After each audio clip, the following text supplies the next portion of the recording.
Hi, I'm Scott Flowers with Cloud Ninjas. Today we're going to continue our series on the HPE ProLiant DL380 Gen10 Plus. In this video, we're going to specifically cover iLO. Let's get going.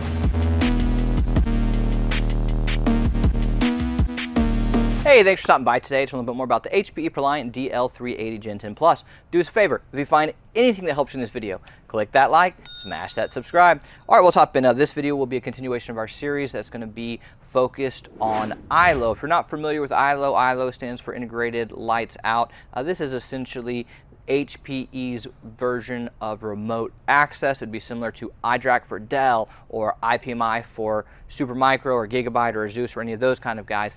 This is again how you remote into your server from a faraway place. So if you want to take this and put it at a data center where you're not located, you can remote it and manage it. If you want to take this and put it on site or on-prem at one of your client sites, if you're maybe an MSP or whatever the case is, you would be able to manage it with iLO, but it depends on the type of iLO license you have. So here's what we're going to do in this video. First, we're going to show you the types of licenses.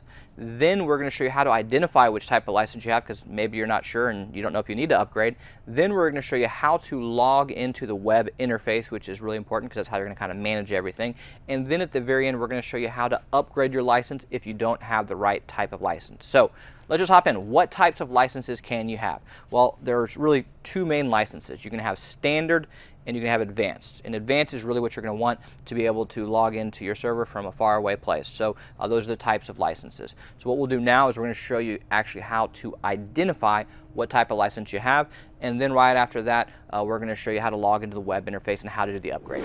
Hey, I hope everybody's doing well. This is Ben with Cloud Ninjas, and today I'm going to be showing you guys how to update your iLO. In this video we're going to go step by step how to update your iLO, so if you've been having trouble, this is the video for you. So before we get started, there's a couple things that we got to cover first. The first thing we're going to need is an iLO update file. This is something that you can purchase directly from us, so go ahead and email us at sales@cloudninjas and we can go ahead and hook you up. The second thing we're going to need is a laptop or desktop that is connected to the same network as our server. We're going to go ahead and use this device to access the iLO web interface so we can log in and then do our iLO update, which that brings us to our first step, which is to open up any web browser of your choice and to search the IP address of the iLO. Doing so will automatically bring us to the iLO web interface login screen. The server we are using has the default login credentials. The default username for your system will be administrator, and if you need the default password of your system, it is going to be located on the label on the server itself. Once we've typed in our credentials, we can click on login. And once we're logged in, we want to go on to the left-hand side of the screen and click on firmware and OS software. Now go to the right-hand side of the screen and click on update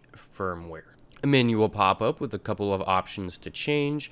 We can go ahead and leave the file location at local file, and then where it says choose file, we want to click on that. The file explorer will appear, so we can go ahead and just select our update file. And once the file is selected, we can click on flash. A dialog box will appear saying that this update will cause the iLO to reboot, so we can just press on OK. And at the top of the screen, we can see a progress bar. This will take a bit of time, so we'll go ahead and fast forward and pick back up once it's done. Once it is 100% complete, you will see that the top part of the screen will turn green.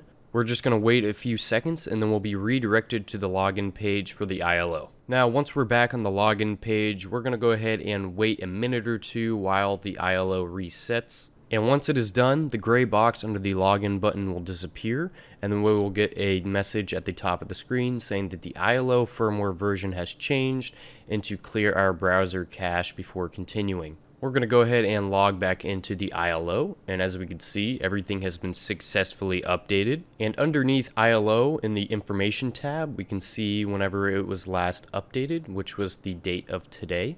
And that's how you do it. That's how you successfully update your iLO. If you had any questions, please feel free to leave them down below. And if you're looking at purchasing an HP server for your home lab or data center, we got plenty of options to choose from. So hit us up at sales@cloudninjas.com. That's sales@cloudninjas.com.